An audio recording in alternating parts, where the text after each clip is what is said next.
I forget. But anyway, details. Who does your child present themselves to, and how?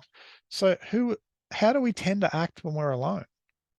Who do we tend to be? And then how do I act when I'm at school? And who do I tend to be?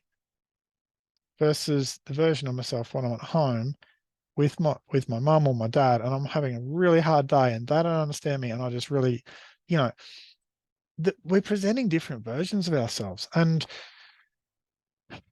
sometimes that's necessary. Obviously, you can't just go to school and just go absolutely let all your emotions out at the teacher in front of a class. It's not helpful. But the truth is that with some friends, we want to be more real than with others. Okay. And we want to be able to gauge that. And we want to be not needy and desperate for everyone's approval or everyone to understand, but we want to be doing what's appropriate for each different level of friendship. So something that's useful here is things like, where's this? Is things like who are the people who are really in my team who I can be really real with? And that's a hard question because you might say, oh, grandma, sometimes grandma's on our side. Sometimes grandmas can actually be really harsh and judgmental and critical, especially when our kids are starting to melt down. So we actually need to think this through.